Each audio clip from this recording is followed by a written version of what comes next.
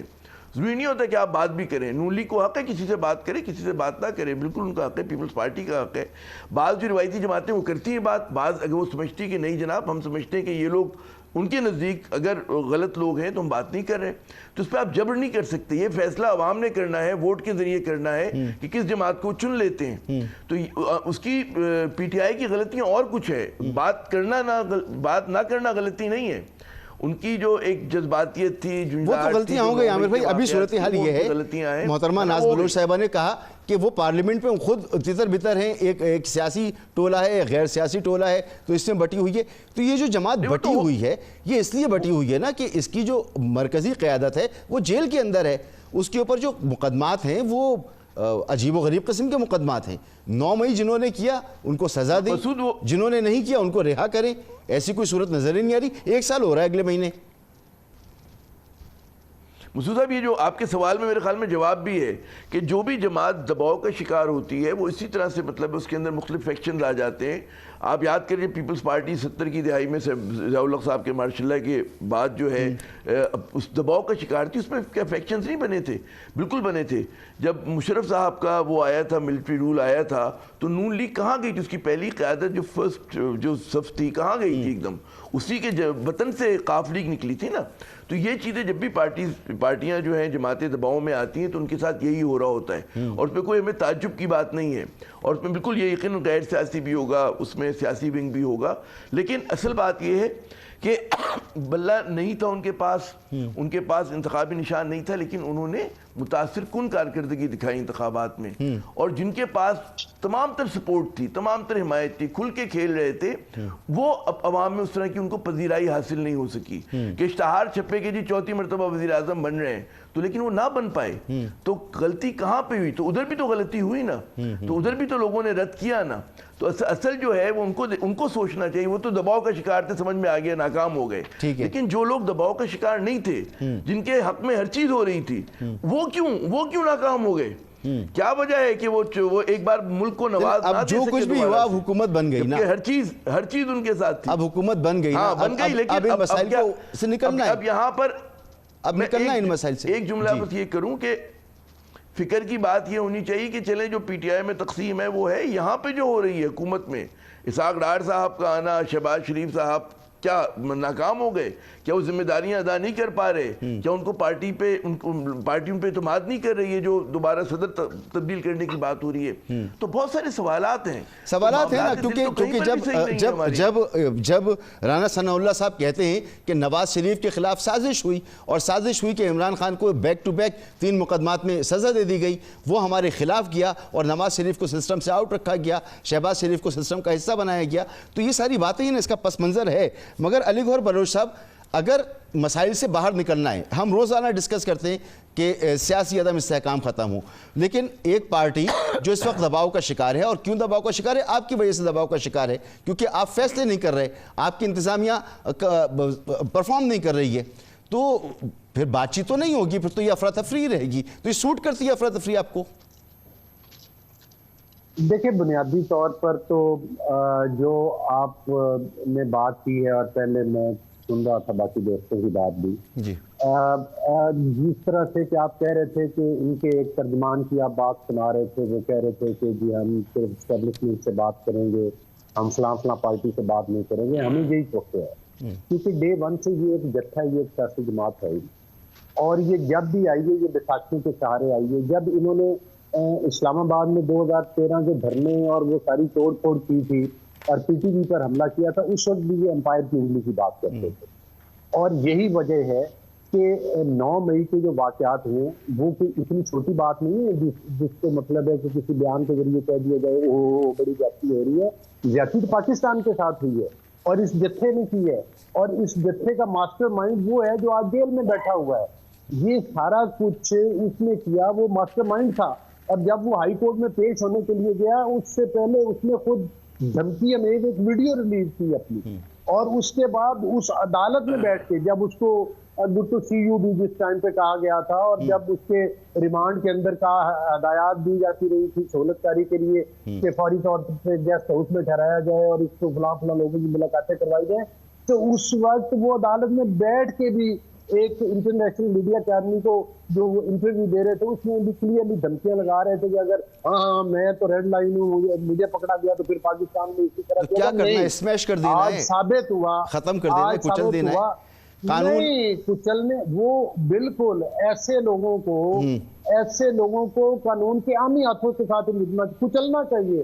جب تک کہ ایسے عناصر کو جو پاکستان میں آگ لگاتے ہیں, جو پاکستان میں انتشار پھیلاتے ہیں, جو پاکستان کی تنصیبات کے اوپر حملہ آور ہوتے ہیں, ایسے لوگوں کو بالکل کچلنا تو چاہیے. پھر آپ کیوں, کوئی بھی ہو, پھر آپ یہ وزیر اعظم, میں سوال کر رہا ہوں, وزیر اعظم شہباز شریف صاحب اس کے بعد آج وہ حملہ آور ہے پاکستان, صدر مملکت آصف علی زرداری صاحب ہوں, آپ لوگ کیوں کہہ رہے ہیں کہ بات کرنی ہے ان لوگوں سے بات کرنی چاہیے؟ پھر جب آپ کا یہ نظریہ ہے کہ ان کو کچل دینا چاہیے, آہنی ہاتھوں سے نمٹنا چاہیے, تو بات کیوں کرنے کی بات کرتے ہیں آپ لوگ؟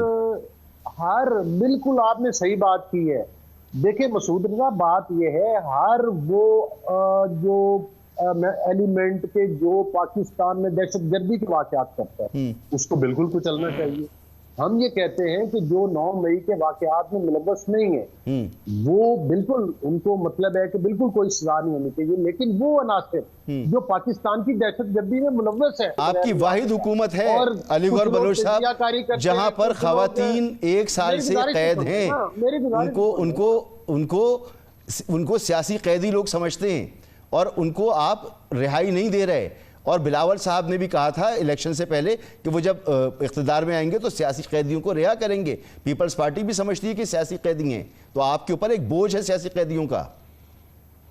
پہلی بات تو یہ ہے کہ معذرت کے ساتھ ان کے اوپر دیکھیں, پہلی بات تو یہ ہے کہ وہ سیاسی قیدی نہیں ہے, وہ 9 مئی کے واقعات میں ملوث ہیں اور ان کے عدالتوں میں کیسز ہیں. اگر وہ بے گناہ ہیں تو عدالتوں میں ثابت ہو کر آئیں, سیاست کے میدان میں آ جائیں. لیکن بات یہ ہے کہ جب اس قسم کے, مجھے بتائیں کہ طالبان کو پچھلے دور میں کس نے رہا کیا؟ چلیں سر, میں ناز بلوچ صاحبہ کے ساتھ وقت ختم ہو جائے گا, ورنہ ناز بلوچ صاحبہ آپ فرمائیے گا. یہ سیاسی قیدی کہتے ہیں کہ نہیں ہے, حالانکہ ان کو شاید یاد ہونا چاہیے کہ نواز شریف صاحب جب 99 میں پکڑے گئے تھے تو پھر ان پہ دہشت گردی کا بھی مقدمہ تھا, ان کے اوپر ہائی جیکنگ کا بھی مقدمہ تھا, وہ تو ان تمام مقدمات میں ملوث تھے. تو یہ مقدمے تو بن جایا کرتے ہیں. آپ کیا سمجھتی ہیں کہ اگر ٹیمپریچر کو نیچے کرنا ہے تو کیا کرنا چاہیے؟ دیکھیں, ٹیمپریچر کو نیچے کرنے کے لیے رویے تبدیل کرنے پڑیں گے. اگر کے پی کے اندر بیٹھ کر چیف منسٹر کے پی کے جو ہے 9 مئی کے افسوسناک واقعے کو دہرانے کی, ریپیٹ کرنے جیسی ایسے تند و تیز بیانات اگر دوبارہ دیں گے اور کہیں گے کہ ہم آئیں گے اور اسلام آباد میں دھاوا بولیں گے اور آ کے عمران خان کو اٹھا کے لے جائیں گے, اس قسم کی بیان بازیاں اگر ایک چیف منسٹر ایک صوبے کا اتنے irresponsible سٹیٹمنٹس دے گا تو اس سے کیا تاثر جائے گا لوگوں میں؟ دیکھیں پہلے 9 مئی کیا تھا, لوگوں ہیٹ, انتشار اور سول وار کی طرف دھکیلنے کی سازش کی گئی. لوگوں کو, اپنے عوام کو فوج کے خلاف لا کر کھڑا کرنے کی اتنی بھیانک سازش کی گئی. جن ممالک میں یہ سازشیں کامیاب ہوتی ہیں, آپ کو پتہ ان ملکوں کا کیا حال ہوتا ہے. وہ تو اللہ کا شکر ہے کہ پاکستان میں اس چیزوں کو کنٹرول کر لیا گیا, لیکن یہاں پہ عوام کو براہ راست جو ہے فوجی ملٹری انسٹالیشنز تک جو ہے فوجی شہدا کی بے توقیری کرنے تک جو ہے وہ انہوں نے لگا دیا. تو یہ کون سی پریکٹیکل اور پازیٹیو باتیں تو نہیں تھی, یہ سب وہ چیزیں ہیں جس سے پاکستان کو نقصان پہنچا. ناز بلوچ صاحب وقت ختم ہو گیا میرے پاس, ہمیں یہاں رکنا پڑے گا. بہت معذرت, بہت شکریہ آپ کا, آپ پروگرام میں شامل ہوئی. علی گور بلوچ صاحب آپ کا بہت شکریہ. عامر ضیاء صاحب آپ کا بہت شکریہ.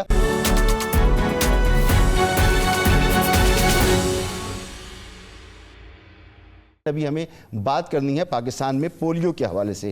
پاکستان میں اس سال پولیو کے کیسز کی کل تعداد 2 ہے اور پاکستان کی کل 33 اضلاع میں سے 97 ماحولیاتی جو نمونے حاصل کیے گئے اس میں سے مثبت وہ نمونے آئے ہیں، یعنی اس میں جراثیم ڈیٹیکٹ ہوا ہے۔ تو پاکستان اب بھی پولیو فری نہیں ہے، اس کی کیا وجوہات ہیں اور کیسے اس کو پولیو فری کیا جا سکتا ہے؟ ڈاکٹر شہزاد آصف ہمارے ساتھ موجود ہیں۔ ڈاکٹر صاحب فرمائیے گا، اتنی کوششوں کے بعد، سال ہر سال کی کوششوں کے بعد ہم پوری طرح سے پولیو کا خاتمہ نہیں کر سکے، کیوں؟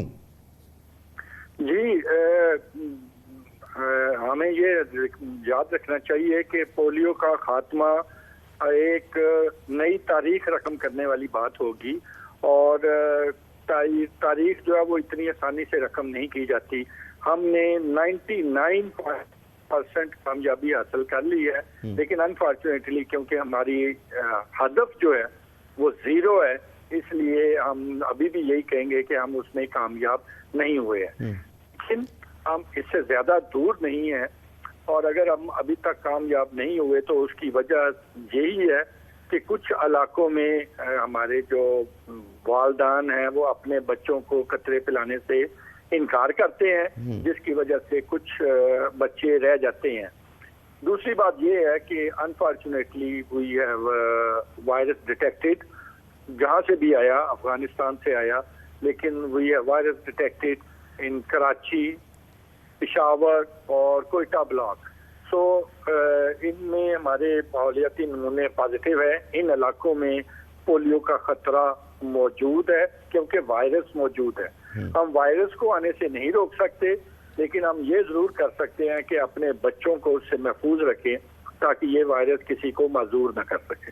ٹھیک ہے، تو کس طرح سے محفوظ رکھا جائے؟ آپ نے کہا کہ کراچی، لاہور اور ان بڑے شہروں میں جو فضلات میں وائرس موجود ہے، تو ایک تو چیز یہ ہے کہ ہر والدین کی ذمہ داری ہے کہ وہ بچوں کو قطرے پلائیں، جب بھی یہ مہم ہو قطرے ضرور پلائیں 5 سال سے کم عمر کے بچوں کو۔ اس کے علاوہ کیا یہ ہائیجین کے حوالے سے بھی بتائیں کہ یہ جو وائرس ہے اس سے کیسے بچا جائے؟ جی 2 چیزیں ہیں۔ ایک پہلی بات تو یہ ہے کہ صفائی نصف امان ہے، اور یہ وائرس جو ہے یہ اورو فیکل روٹ کے ذریعے پھیلتا ہے، لہذا اگر لوگ اپنی صفائی کا خیال رکھیں اور تو اس وائرس کے پھیلنے کا خطرہ تقریباً ختم ہو جاتا ہے۔ دوسری بات یہ ہے کہ اس وائرس کا علاج نہیں ہے، بچاؤ ہے اس بیماری سے، لہذا کل سے بھی پورے پاکستان میں 91 ضلع میں، جیسے کہ آپ نے کہا، ہماری پولیو کی ٹیمیں گھر گھر جا رہی ہیں۔ یہ وہی ڈسٹرکٹ ہیں جہاں پہ وائرس موجود پایا گیا ہے، لہذا اگر پولیو کی ٹیمیں آپ کے گھر پر آ کر دستک دیں تو ایک تو ان سے پیار محبت سے پیش آئیں اور اس بات کو یقینی بنائیں کہ چاہے آپ کے بچے یا کوئی مہمان ہو، ان سب کو قطرے ضرور دلائیں۔ ٹھیک، اور یہ میسج ضرور جانا چاہیے کہ اس میں کوئی حرام چیز موجود نہیں ہے، یہ آپ کی نسل کو آگے بڑھنے سے نہیں روکتا۔ اس کے حوالے سے جو یہ باتیں کی جاتی ہیں سب فضول اور بے معنی باتیں ہیں۔ پولیو کے قطرے جائز ہیں، حلال ہیں، اس پر فتوے موجود ہیں علماء اکرام کے اور تمام مکاتب فکر کے۔ لیکن آپ نے جو بات کی کہ یہ صفائی کا خیال رکھا جائے، تو نہ صرف یہ کہ بچوں کو قطرے پلائے جائیں، پولیو کی ٹیموں سے اچھی طرح سے ملا جائے، بات کی جائے اور ان کو فیسیلیٹیٹ کیا جائے، ان کی بات مانی جائے، اس کے ساتھ ساتھ یہ جو ہمارے شہروں میں گٹر ابلتے رہتے ہیں، یہ جو کچرے کے ڈھیر لگے رہتے ہیں، ان کو بھی صحیح کرنا ہوگا اگر ہمیں پولیو سے نجات حاصل کرنی ہے، کیونکہ یہ تو فضلات کے ذریعے یہ وائرس پھیلتا ہے۔ تو ہمارے یہاں تو گٹر ابل رہے ہوتے ہیں سڑکوں پر۔ جی آپ نے بالکل ٹھیک کہا اور میں آپ کی بات سے 100% متفق ہوں۔ جی اچھا، اس کے علاوہ جو یہ ٹیبوز ہیں اس کے یہ بھی بتائیے نا کہ لوگ کہتے ہیں یہ حرام ہے، میں نے تو کہا کہ ایسا نہیں ہے کچھ بھی، تو آپ بھی یہ میسج اگر عوام کو دیں۔ جی ابھی چند مہینے پہلے ہی پورے پاکستان میں علماء کانفرنس کی تھی ہم نے، جس میں پورے پاکستان سے تمام ریلیجس اسکالرز وہ اسلام آباد میں موجود تھے پرائم منسٹر کے ساتھ، جس میں سب نے واضح طور پہ کہا تھا کہ یہ حرام نہیں ہے۔ دوسری بات یہ ہے کہ یہی پولیو کے قطرے ہیں جو سعودی عرب میں بھی، UAE میں بھی، انڈونیشیا میں بھی، سارے ممالک میں پلا کے اس کو پولیو کا خاتمہ کیا گیا۔